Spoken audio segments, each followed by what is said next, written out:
वर्तमान 2025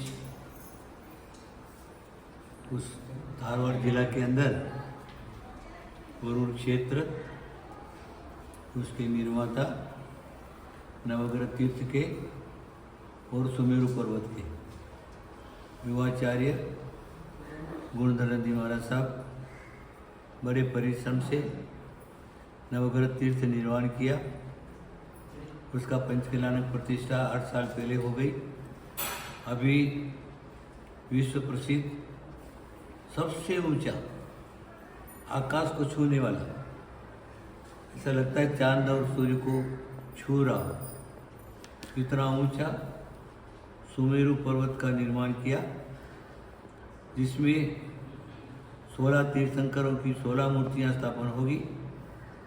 ये महोत्सव अभी आज 15 जनवरी से प्रारंभ हो रहा है और 25 जनवरी तक समाप्त हो जाएगा। इस महोत्सव में करीब बहुत सारे आचार्य, साधु परमेश जी, आरिकाई माता जी और त्यागी वृंद, श्रावक श्राविका बहुत सारे पधारे हैं। उस महोत्सव को अच्छा बनाने के लिए देखिए, महोत्सव तो होते रहते हैं और मैं समझता हूँ वर्तमान पीढ़ी एक ऐसी है जो तन मन धन से समर्पित धर्म को होती है और एक पंचकल्याणक का क्या सभी क्षेत्रों में, सभी प्रदेशों में, सभी देशों में दिगंबर जैन समाज के मंदिर, मूर्तियाँ, मानस्तंभ निर्माण हो रहे हैं और प्रतिवर्ष 20-25 पंचकल्याणक होते हैं। पंचकल्याणक का महत्व पहले बहुत था। एक जगह पंचकल्याणक होता था, कई प्रदेशों के लोग वहाँ पर उपस्थित होते थे, लेकिन अब वो बात नहीं रही। अब पंचकल्याणक हर वर्ष 10-5 पंचकल्याणक पूरे भारतवर्ष में कहीं न कहीं पर होते ही हैं। अभी यहाँ पर भी ये पंचकल्याणक प्रतिष्ठा महोत्सव प्रारंभ हो चुका है और आज के दिन सर्वप्रथम इंद्र प्रतिष्ठा, आचार्य प्रतिष्ठा, आचार्य निमंत्रण आदि की क्रियाएं हुई और पंचकल्याणक प्रतिष्ठा का मेन विधि जो है ध्वजारोहण, वो ध्वजारोहण की क्रियाएं हुई और ध्वज स्थापन किया गया। इसको जैन ध्वज कहते हैं। हमारे प्रतिष्ठा शास्त्रों में जैन ध्वज उसका एक अलग ही महत्व है। उसकी प्रतिष्ठा सर्वान यक्ष की, उसके ऊपर चित्र, अष्टमंगल, अष्ट प्रातिहार्य चित्र, इस प्रकार चित्रों से सहित ध्वज तैयार किया जाता है और विधि विधान पूर्वक यह महोत्सव, ध्वजारोहण महोत्सव प्रारंभ किया जाता है। वो आज हो चुका है। प्रारंभ क्रियाएं प्रारंभ हो चुकी हैं। प्रतिष्ठाचार्य लोग अपनी अपनी क्रियाएं और अपनी अपनी विधि करने में लगे हुए हैं। मंत्रानुष्ठान, विधि विधान, सकलीकरण आदि बहुत सारी क्रियाएं ऐसी हैं जिन क्रियाओं को अलग अलग बहुत सारे प्रतिष्ठाचार्य एकत्रित होते हैं, तब जा कर के ये पंचकल्याण प्रतिष्ठा निर्विघ्न समापन होती है। देखिए, हम जिन शासन के मान्य करने वाले हैं और जिन शासन का एक बहुत बड़ा भारी महत्व है, उस पहले में और अभी में जमीन आसमान का अंतर हो गया प्रचार और प्रसार के लिए। पहले ये मोबाइल, ये टेप, टीवी चैनल, ये सब पहले नहीं थे भी तो जनरल थे। अभी वर्तमान में हमारी दिगंबर परंपरा में भी पारस चैनल, जिनवाणी चैनल, आदिनाथ चैनल आदि आदि इस प्रकार के बहुत सारे चैनल जो हैं वो चल रहे हैं। उसमें सब सर्वप्रथम सुप्रसिद्ध अगर चैनल कोई है तो पारस चैनल है। पारस चैनल के माध्यम से जिन शासन की प्रभावना, ये प्रतिष्ठा महोत्सव, विधि विधान की विशेष प्रचार और प्रसार जो कार्य है वो चैनलों से होते हैं। वो भी यहाँ पर पधारे हुए हैं और विशेष धर्म प्रचार के लिए वो लगे हुए हैं। बहुत अच्छी बात है। इन लोगों के माध्यम से, मीडिया के माध्यम से, पत्र और पत्रिकाओं के माध्यम से जिन शासन की प्रभावना, धर्म प्रभावना विशेष करके होती है, जो पहले वो साधन नहीं थे वो अभी साधन है। अभी मोबाइल का एक छत्र राज पूरी धरती पर चलता है। प्रत्येक व्यक्ति के हाथ में 10, 5, 50, 1 लाख, 2 लाख तक के मोबाइल प्रत्येक के हाथ में देखे जाते हैं।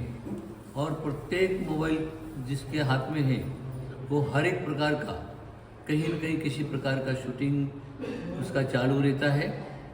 और एक दूसरे से तीसरा, तीसरे चौथा, इस प्रकार प्रचार और प्रसार इनके माध्यम से भी हो रहा है। बहुत अच्छी बात है। मेरा इतना कहना है कि हम सब लोग जिन शासन का अच्छी तरह से पालन करें, प्रभावना करें। और क्षेत्र तो क्षेत्र है। देखिए, बहुत सारे लोग जो इस बात की टीका टिप्पणी करते हैं कि वर्तमान में साधु जो हैं एक क्षेत्र निर्माण कर रहे हैं, वो मठ निर्माण कर रहे हैं, मठाधिपति हो गए आदि इस प्रकार के हैं। लेकिन दिगंबर साधु मठाधिपति नहीं होता। दिगंबर साधु के निमित्त से अनेक क्षेत्र निर्माण, नए निर्माण भी होते हैं। और पुराने जो क्या है, जो है उनका जीर्णोद्धार भी साधुओं के निमित्त से होता है। श्रावक के से अगर पैसा निकलवाना है तो क्या है, साधु के कहने से साधु उसको उत्साहित करता है। तो क्षेत्र के लिए, क्षेत्र निर्माण के लिए, मूर्ति और मंदिर जीर्णोद्धार के लिए पैसा मिलता है।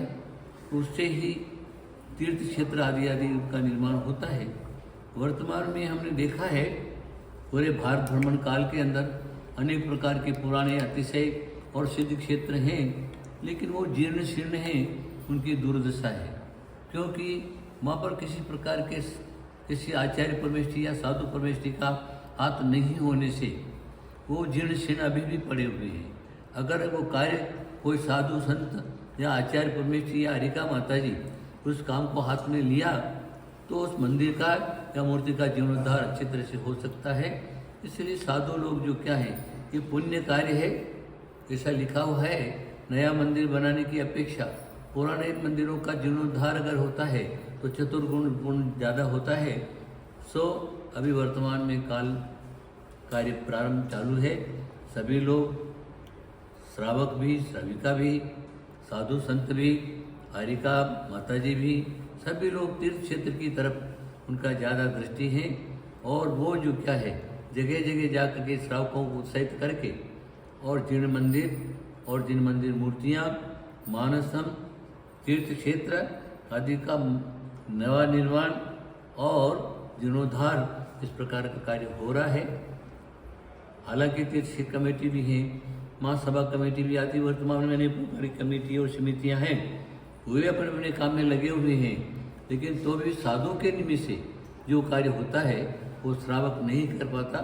इसीलिए साधु जो क्या है, वो अगर किसी क्षेत्र का निर्माण कर रहा है, नवा निर्माण हो अथवा जीर्णोद्धार हो, इसका मतलब लेने में इतना मतलब ये नहीं हुआ कि वो मठाधिपति हो गया या मठ का निर्माण कर रहा है या अपना घर निर्माण कर रहा है, इस प्रकार की बात नहीं है।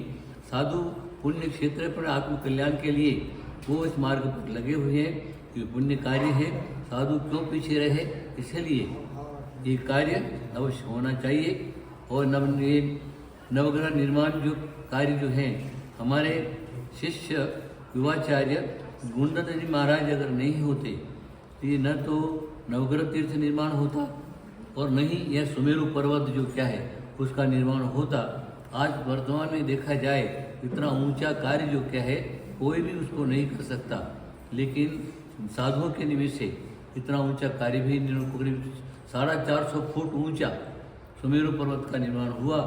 आज जो क्या है विश्व में इस प्रकार की कोई भी कृति जो है वो मने नहीं है जो वर्तमान के सुमेरु पर्वत को जो क्या है उसके कर सके।